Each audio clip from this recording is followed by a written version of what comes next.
السلام علیکم قدرمنو پښتنو ورونو دا د پښتانه قام هغه اتلان دي هغه غږ دی یا هغه لاره ده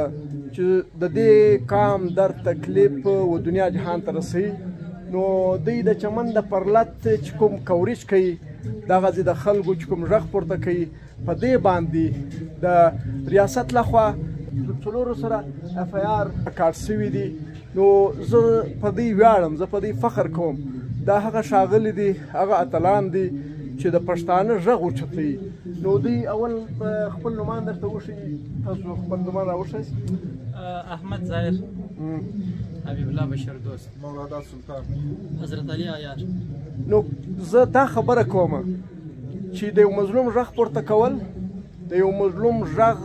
در تکلیف ژړا ته جهان رسول او جهان و دغه مظلومانو ته متوجه کول دا ګناه ده په دغه مظلومانو خلکو باندې اف آی آر کاټیږي زه د دې غندنه کوم او زه د دې څه پوښتم چې دا ولې په دنیا جهان کې داسې نه ده پېښ شوې چې پر صافیانو باندې بسم الله الرحمن الرحیم جمال صاحب ډېره مننه ستا اصل کې 8 میاشتې کېږي چمن کې پرلت روان دی موږ ټول ښاریان هلته ګډون کې کوو بلکل موږ نوره یو ګناه نه ده موږ باندې د اپایې د لوري او د پولیسو د لوري دوه اپایې رسوي دي هغه جلا جلا شوي دي اپایې والا وایي چې دوی د سټیټ خلاف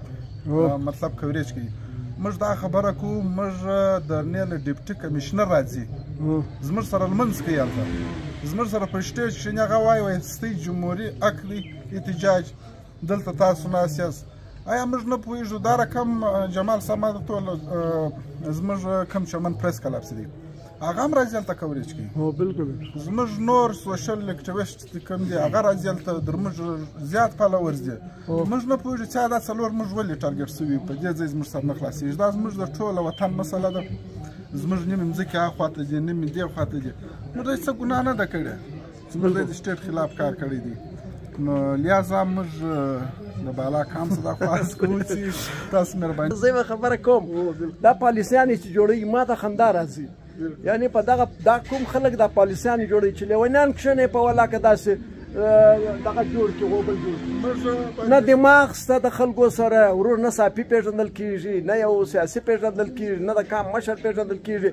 نه غدار پېژندل کېږي نه ورور مظلوم نه ظالم دا څنګه پالیسیانې جوړېږي زه قسم دی چې یاران نه د دغه پالیسیانو خو موږ هم دا 11-12 کاله کې ښکار یو ستړي یو نو صحافي په خپل خدمت کې غږ به رسوي دا د دوی ذمهواري ده قانوني آیني حق دی د دوی چې یو درنه کښېني اوس دا خو درنه ده درنه په پاکستان پاین په قانون کې دا یو انسان خپل غږ احتجاج درنه کولی سوی او په دې د دې په کوریج باندې ته وایي چې دا ګناه ده او دا د ریاست خلاف کار دی موږ ولاکه کتره ته جمال صاحب هغه د دنیا یو قانون دی په ټوله نړۍ کې ستا وایي هر کمزوري زورور لره حلال دی دلته نور هېڅ څه نشته زموږ پښتون قام په عموم کې او چمن والا په خصوص په اوسني تېر له یوې کال راهیسې ټول له ستړیا سره مخ دي او ټول له مشکلات څخه مخ دي دروازه پر تړل شوې ده د 2 وخت ډوډۍ هلته اوس پیدا کول یعنې ته وایې چې موږ د ژوند جنګ کوو فعلا اوس موږ څه هر څه پاتې دي ژوند چې موږ ژوندي پاتې موږ ژوندي پاتې شو د 2 وخت ډوډۍ نشته یعنې د دغه فرلت په روانو شپو کې جمال صاحب تقریبا 2 ځوانانو د دغه نه پستنګي د لاس بلکل د دې خو زه هم ګوایم شاید یم چې یاره د چمن خلک چې دي هغه اوس د لوږې سره مخامخ دي یعنې دوی د خپل ژوند جنګ کوي دوی دا نه وایي چې دوی وروره موږ ته یا ما ایم ان ای که یا ما ام پی ای که یا ما ته ورور یو سیټ راکړه دوی وایي یا موږ ژوندي پاتې کېدل غواړو لس لکه آبادي ده که چیرې دغه باورډر خلاص نه سي یا د دوی د روزګار مسله حل نه سي دا به مایګریشن کوي دا به افغانستان ته ځي یا به پنجاب ته ځي یا به وروره کراچي له ځي یا به کوټې له راځي نو دا خلک تاسې ولې بې ځایه کوي باید هغه د دوی د روزګار مسله حل کوي باید دا مسله د دوی حل سي یو قوم آباد دی د دې باډر اخوا ته او دا خوا ته پښتون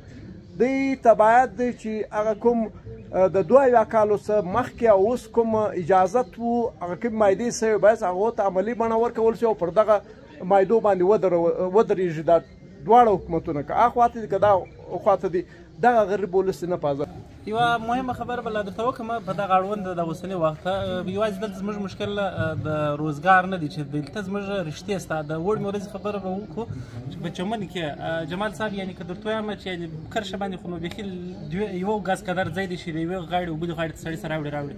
د بولدک څخه یعنې د ویش باډره څخه ناوکۍ هغه د بالوجې پر لار باندې د پښین پر لار باندې چمن لره په سوو دغه په بیخي زیات کیلومتر باندې تګ هلته وکړي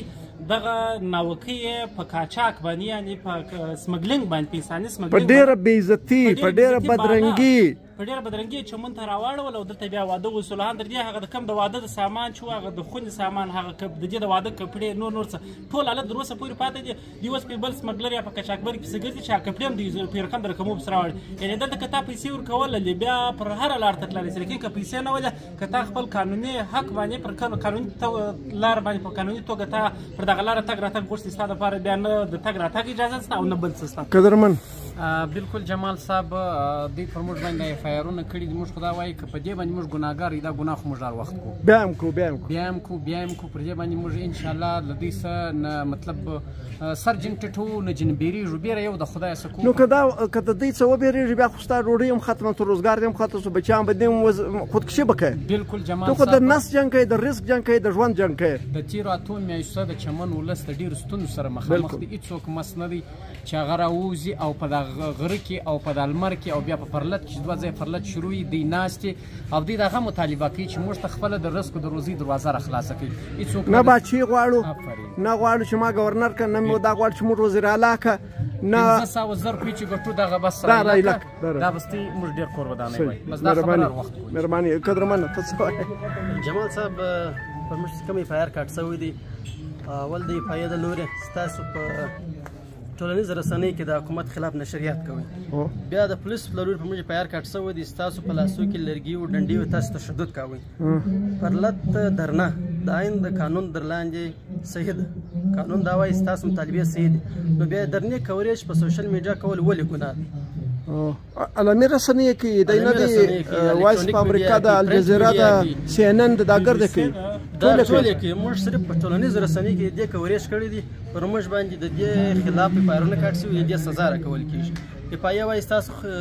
د سرکار خلاف نشریات کړي دي برته پولیس وایي نه تاسو تشدد کړي په پای کې د لیکل تاسو په لاس کې لرګي او ډنډې دي اوس موږ په دا نه پوهیږو چې موږ موبایل از موږ کیمرا او حکومت ولې ډنډه مالي ولې تشدد لار مالي چې زه پر دغسې صافیانو خبریالانو باندې ویاړم زه د دې ملګری یم او دغه انسانان به دغه خلک به تبدیلي راولي قوم ته خدای پاک فطري قدرتي دغسې صافیان ورکوي چې دوی په سرو مال د دې قوم ملګرتیا کوي ونړئ مننه